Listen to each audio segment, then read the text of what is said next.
Good morning.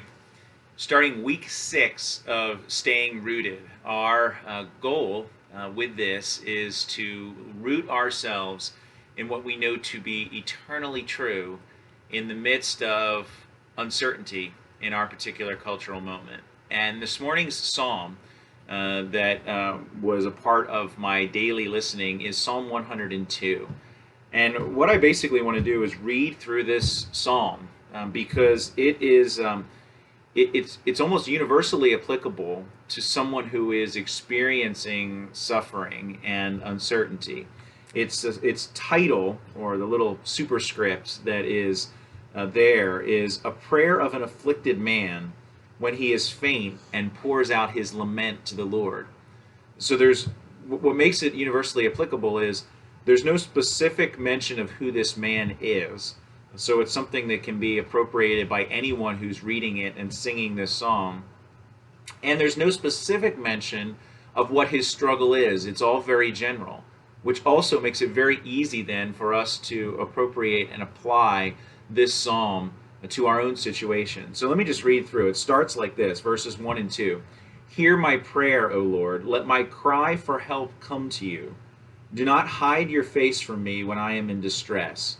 Turn your ear to me when I call. Answer me quickly. So he starts with a request, a plea to God. Listen to me. In the midst of my distress, turn your ear when I'm calling to you. Then he goes on and he describes a little bit of his struggle, verses 3 to 11. For my days vanish like smoke, my bones burn like glowing embers. My heart is blighted and withered like grass. I forget to eat my food. Because of my loud groaning, I am reduced to skin and bones. I am like a desert owl, like an owl among the ruins. I lie awake.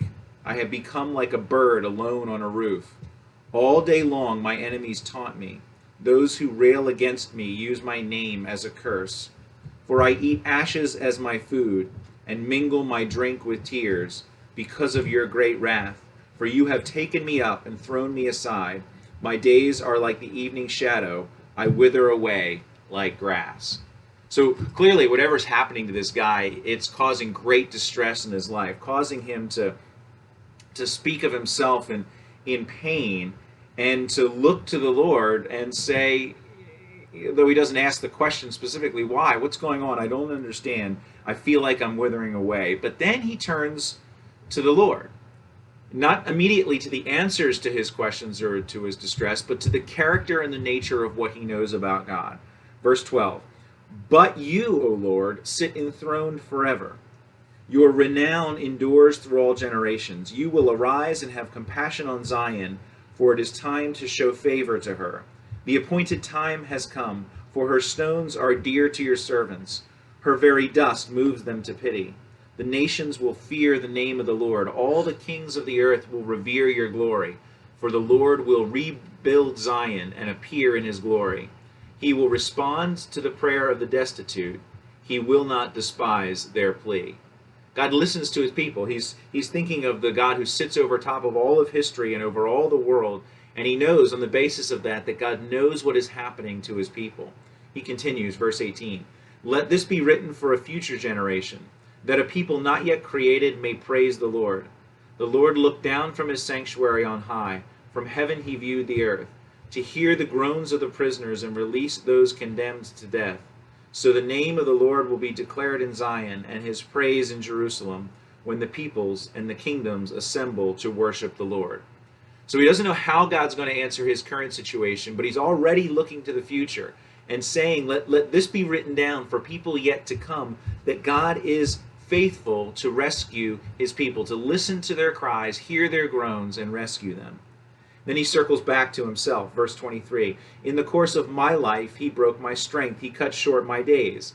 So I said, do not take away, O my God, in the midst of my days. Your years go on through all generations. In the beginning you laid the foundations of the earth, and the heavens are the work of your hands. This is how he finishes. They will perish, that is, the work, the foundations of the earth and everything that's on this earth. They'll perish, but you remain. They will all wear out like a garment. Like clothing, you will change them and they will be discarded, but you remain the same and your years will never end. The children of your servants will live in your presence. Their descendants will be established before you. So all these momentary troubles, as Paul would later phrase it, these light and momentary troubles in comparison to what God is doing, in comparison to his glory, all the light and momentary troubles will fade. But God will remain forever. He will remain the same, and the children of his servants will live in his presence. His descendants, their descendants will be established before you. That's our hope and our promise, that those who put their faith in the Lord will be established forever in his presence. Have a great day.